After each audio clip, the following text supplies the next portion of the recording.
Hello, and welcome to our weekly dialogue with Helga Zepp-LaRouche, the founder and chairwoman of the Schiller Institute. It's October 4th, 2023. I'm Harley Schlanger, and I will be your host today. If you have questions, you can send them to us and also comments at questions@schillerinstitute.org, or you can post them in the YouTube chat room.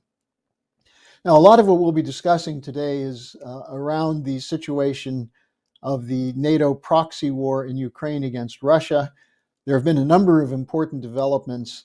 The EU and NATO this last week showed their foolish commitment to a continuing war by flocking to Kiev and making promises to continue this to the end, regardless of the loss of Ukrainian lives or the wreckage that they're imposing on their own country's economies.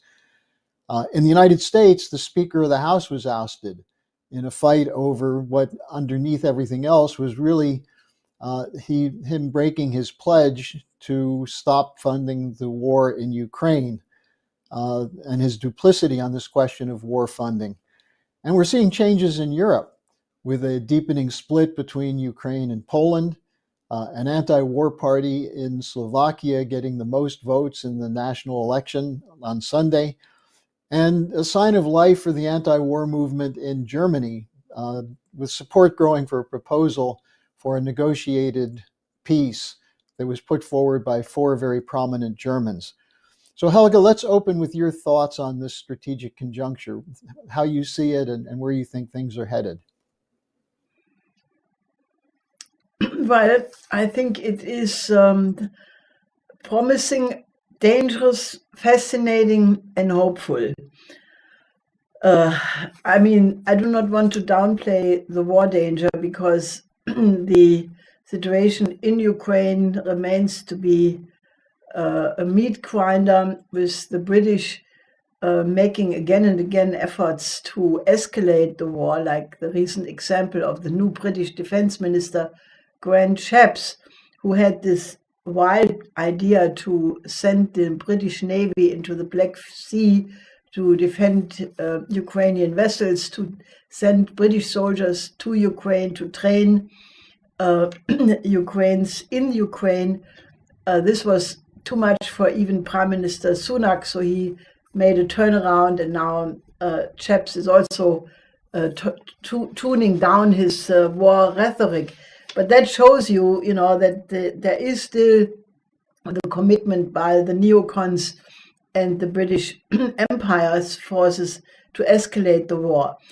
But while this is going on, and we should not let down the defenses for 1 second, the whole thing is breaking apart. You mentioned the ouster of Kevin McCarthy, the Speaker of the House.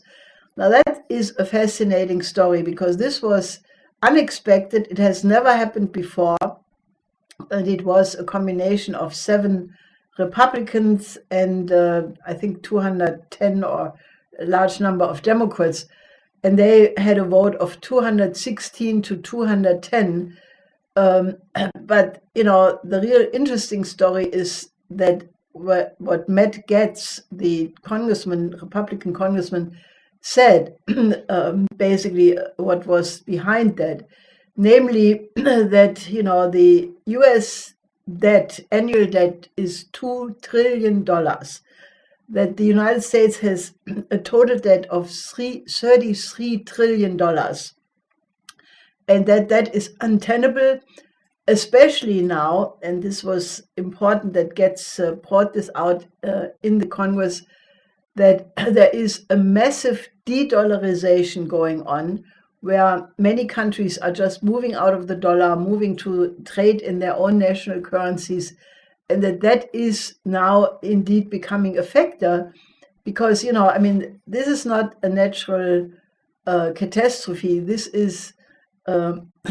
man-made disaster, because this is the blowback.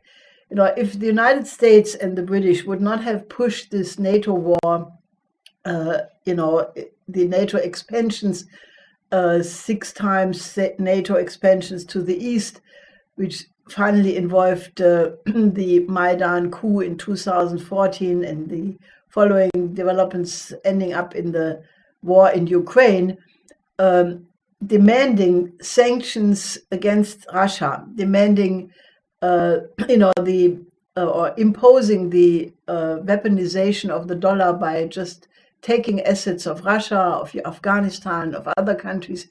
Now, all of these policies were, the people who were pushing it thought they can get away with anything because they're the unipolar world. But, the vast majority of the human species looked at that and said, hey, wait a second, if working with the hegemon, with the United States, is bringing you all of this and we have to pay the bill, maybe that's not such a good idea. So there was a tremendous blowback. The BRICS got, that's the, Brazil, Russia, India, China, and South Africa. They developed a tremendous momentum at the recent Johannesburg summit of the BRICS. 6 new members joined, among them Iran and Saudi Arabia, Egypt, Ethiopia, the Emirates, and 40 more countries have applied for membership in the next period.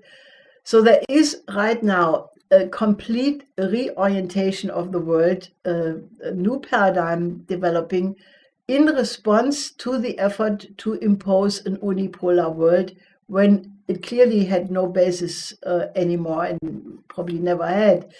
So, now you have the first casualty, so to speak, in the form of the Speaker of the House, who was trying to push through a bill which would have meant, among other things, an ongoing money and weapon flow to Ukraine.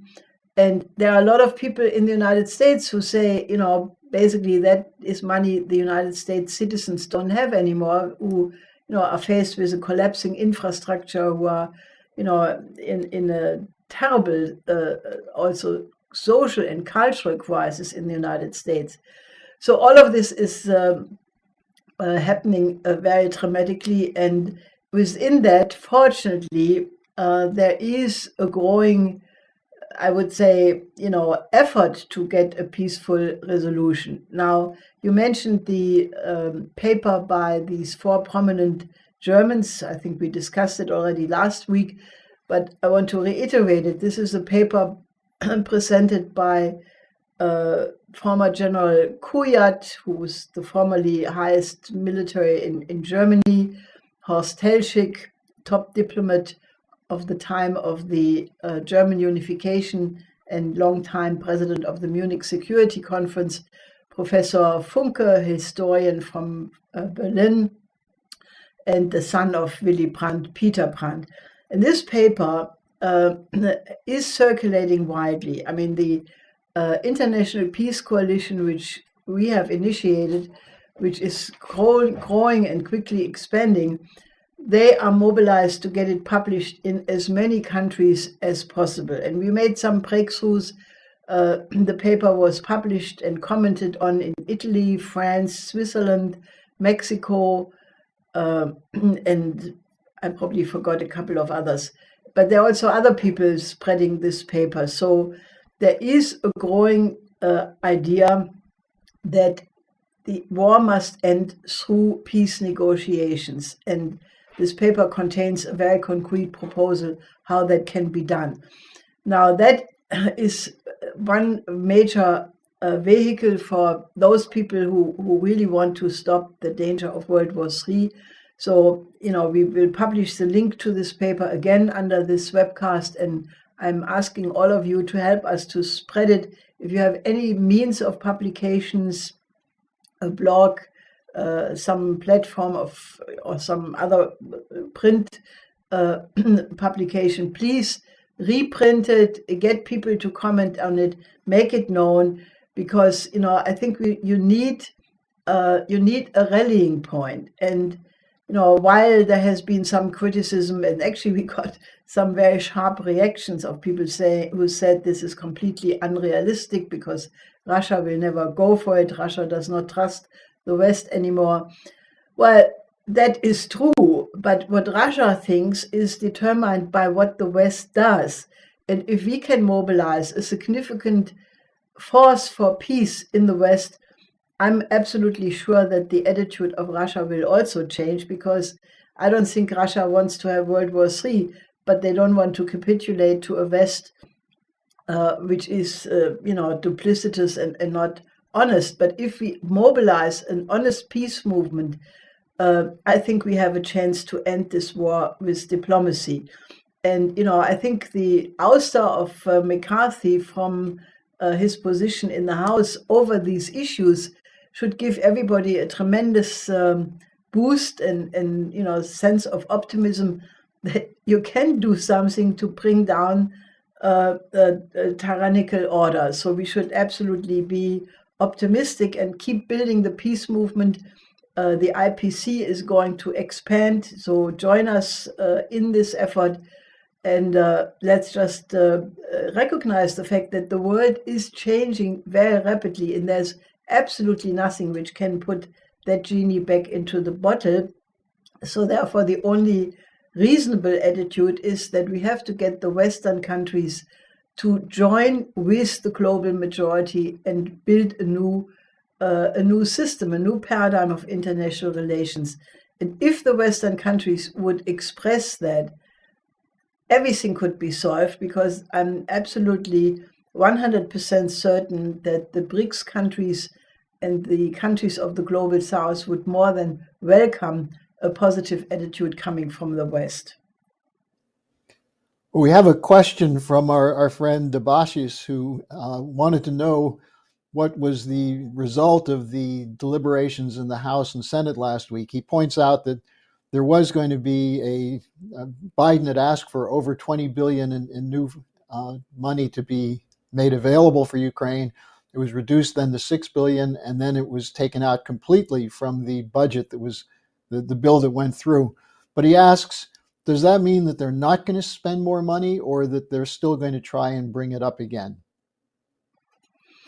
Well, knowing what the vested interests are hanging on that, those of the military-industrial complex, I'm sure they will bring it up again.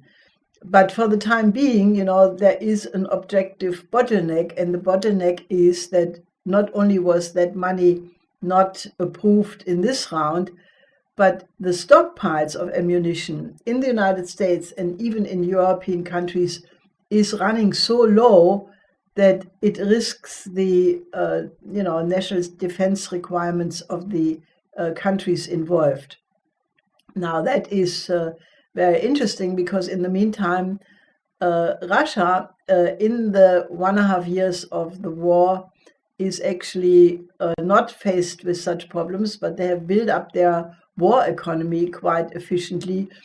And I think it is time for the West to realize that they would do much better and act in the interest of their own citizens if they would stop this focus on military and, basically, get the economy going, because the United States economy is in shambles, infrastructure is collapsing, there are terrible social problems all over the place, and Germany is in a free fall as a result of the sanctions against Russia, the sabotage of the Nord Stream pipelines, the increase of energy prices, which will really explode in the coming fall and winter.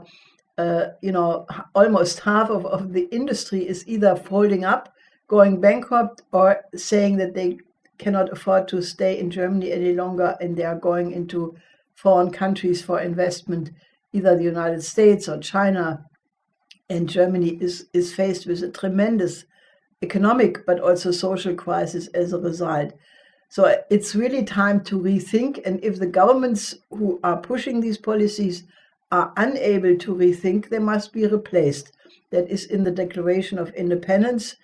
And that is actually, the fundamental right of the citizens, because if governments swear when they take office, like in the German case, every minister and chancellor have to take an oath that they defend the interest of the German people, that they will increase the benefit to them and prevent them from suffering damage. And if you have governments who are violating that every day, every hour, maybe these governments should be replaced at the earliest possible time. You're listening to Helga Zepp-LaRouche, the chairwoman of the Schiller Institute, and we can still take your questions. You can send them to us at questions@schillerinstitute.org.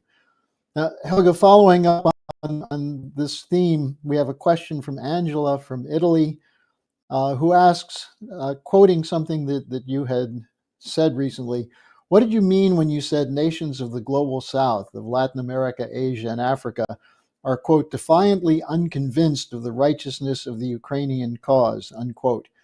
And she then says she thinks that Africans are among the nations strongly supporting Russia. Would you comment on that? Well, there was a really a major effort by, American administration officials, EU officials, representatives of various European governments. They were really traveling around the world to Latin America, Asia, Africa, to try to assert maximum pressure on these countries that they should condemn the so-called Russian aggression and join with the so-called democracies. That has been a complete failure. The countries of the global south in general, except some which were too weak to resist such pressures, basically refused to do that. They insisted that they take a non-aligned position and that they do not want to become a pawn in this geopolitical confrontation. The reason why they are doing that is pretty obvious because, what is happening, in terms of attacks on Russia by the media, by the politicians, and on China, these countries have experienced something completely different. They have experienced that the so-called West, especially the United States, but also the European colonial powers, all they offered was, military kind of cooperation, things relating to training of troops, security issues, but no economic development.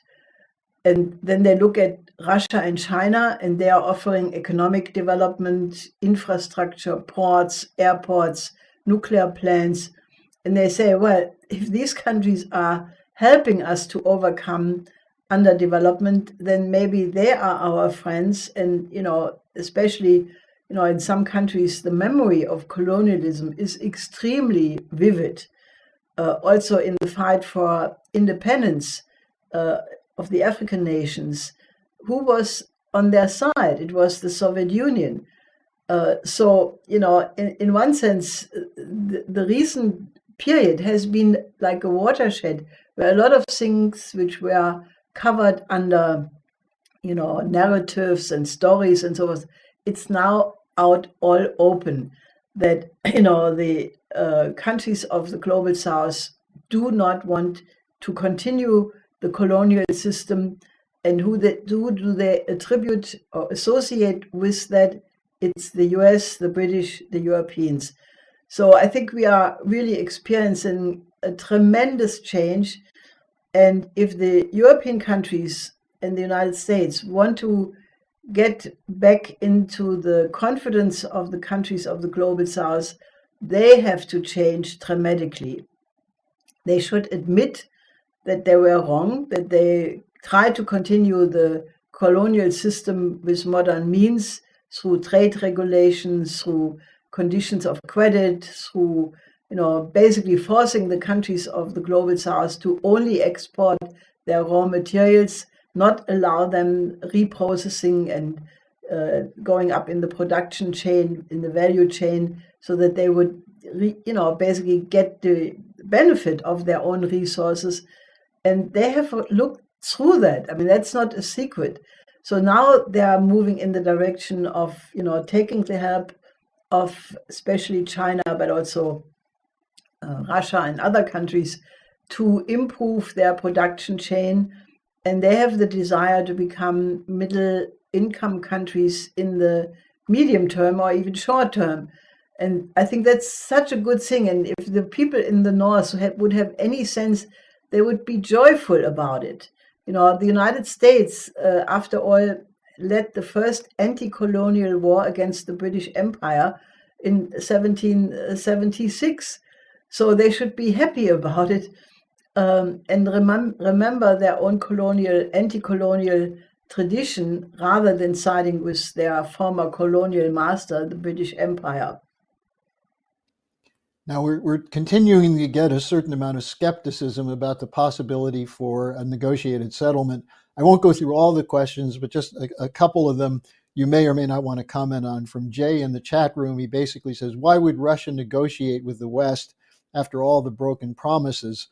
Then we have one from James Stewart who asks, how can the anti-war movement in any political party be heard when people refuse to accept the reality of the situation due to wartime propaganda? So if you'd like to comment on either of those, then we can move on to a couple of other questions on the BRICS. Well, I know that is a very common view in Russia by people who look at it from the standpoint of Russian interest, and they, are very harsh. And for example, the statement by the 4 Germans starts with basically, saying that the not unprovoked, but the war of aggression by Russia against Ukraine. And many people, take issue with that formulation. I think that the next sentence in that paper is, nevertheless, reason must prevail.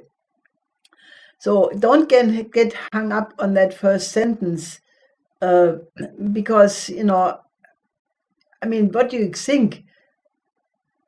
Mr. Kuyat was the highest military committee of NATO. He was the highest military person of the German Bundeswehr. Horst Helschig is of a conservative tradition of the Christian Democrats.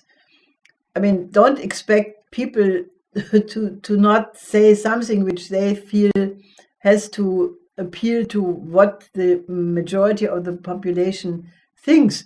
But it's just one sentence, and the whole rest is, basically very constructive and aimed to win over the people of their own, political factions in Germany. Now, I'm certain that, I have not talked to the motives, to the 4 authors about their motives in writing it the way they did, but I'm pretty sure that, they want to stop the war, and they know perfectly well that the escalation comes from NATO. It's obvious, so that nobody can miss the point. So what do you do? The Russians are determined to win on the battleground, but NATO, at least, up to now, people like Stoltenberg and Baerbock and these people, they said we have to ruin Russia. Russia has to be made completely, unable to continue this policy. Basically, if both and Ukraine must win. So if you have 2 sides who both say that they have to win, then you are on the course of World War III. If, however, the Kuyat, Telschik, Funke, Brandt proposal gains so much momentum that it does impact this extremely fluid strategic situation, and that some negotiation can be arranged, because, you have Lula, you have the African states, you have the Vatican, you have Erdogan, you have the Chinese proposal. That's a lot of people who are in motion. And if all these forces can be put together and a negotiation can actually take place, well, I think that, the aim is to convince the war faction in the West, to weaken them and to get, those people to the foreground who want to stop the war. And then the Russians will look at it completely different. Look, I know that if Russia would see anything in the West worthwhile regaining trust, I'm absolutely sure that they would go back to the kind of negotiation which was on the table in March 22, where Zelensky had agreed to it. Erdogan had mediated. There was actually the idea of, having neutral Ukraine. So then Boris Johnson came to Kiev, and everything was nixed. The Minsk process. I mean, there were efforts which could have led to a peaceful resolution. So I'm convinced that if this is gaining momentum, that the Russian position will change. But the Russian position only will change if there is a very credible force in Europe, in the United States, or at least in Europe, because without Europe, the United States could really not carry this through, to stop it. And I think people should really give up the idea that you can't do anything anyway, because if Germany, for example, would move forcefully in the direction of the proposal of these four people, the war would stop because all of Europe would follow. Look at what is happening. The new election winner in Slovakia, Robert Fico, who was 2 times prime minister already before, he's eminently for stopping the weapon sales to Ukraine. He's for peace negotiations, and he has a good chance of forming the next government. Hungary, the same thing. And, in France, the mood is very explosive and could go either way. Italy, you have a tremendous battle. So the key is really Germany. And I think, people should really have the sense it can be done. And the ouster of McCarthy should be an example of what you do with politicians who are war hawks. I think it's very clear from what you just said, Helga, that our viewers have a responsibility now to drop their questions and become more actively involved in the organizing. That's related to another question that came in, actually a few more questions on what's happening with the BRICS. It appears that the BRICS are getting stronger, as you mentioned earlier. We have a question from Algeria about the new financial system. He writes, "It can't come fast enough for me. What is the progress to replace the unipolar order since the BRICS summit?" Well, I think that also is having non-linear effects. You have the new development bank now starting to issue bonds in national currencies. That is very important because that is the kind of credit creation which is needed. The idea of a national or of a BRICS currency, that's a little bit more difficult. But one important development which is taking place in Russia right now, I find that the head of the central banks, Nabulina, she is still a leftover of the sort of Boris Yeltsin tradition. She is a, I would say neoliberal financial monetarist, and she has prevented a lot of kinds of changes, which, for example, the Russian economist Sergei Glaziev had been proposing, who actually wrote a book on why China should be the model for Russia. Now, Nabulina felt compelled to attack the Chinese financial system by making the rather absurd statement that China would have tried to liberalize the economy for decades and would have failed to do so. That's just not true. China has been doing exactly the opposite by curbing investments in speculative areas, forbidding Chinese people to go overseas and invest abroad in speculative areas. So she's just factually wrong, to say the least. But that has now caused a very interesting debate inside Russia, where she is being attacked and the Chinese model is being discussed broadly. Now, that would require, obviously, that some arrangements which were made in the aftermath of the Yeltsin legacy. But if Russia would very clearly adopt the Chinese model, it would just benefit Russia tremendously. And there's no reason why Russia, with its incredible scientific potential, could not replicate the Chinese model in a very powerful way. So these are the changes which are taking place, and the fact that the de-dollarization was a factor in the developments, what happened just in the U.S. Congress, just gives you a pre-taste. That the message will come more strongly, even to the most, anyway, the most hardcore people in the West who want to stick to the old order, that they will have to change. So I can only agree it should be done quickly, but I'm absolutely certain that it will happen. And Helga, I have a final question for you, which I'm sure you'll be happy to take. It's from one of our viewers who watched the Manhattan Project program last Saturday, which was a discussion of young people who represented the Schiller Institute in a delegation that visited China and had a lot to report on that. And this viewer asks, how important is this kind of person-to-person diplomacy in reversing the hostile view of the propagandists who want to have a war against China? I think it is super important because the enthusiasm with which the 15 delegates came back, that is contagious, and I was talking to some of the people who were on that delegation. I mean, they just confirmed everything everybody who goes to China comes back with. Businessmen who invest there, tourists, people who marry a Chinese woman or Chinese man, they all report the same thing. What these 15 young people experience is completely genuine.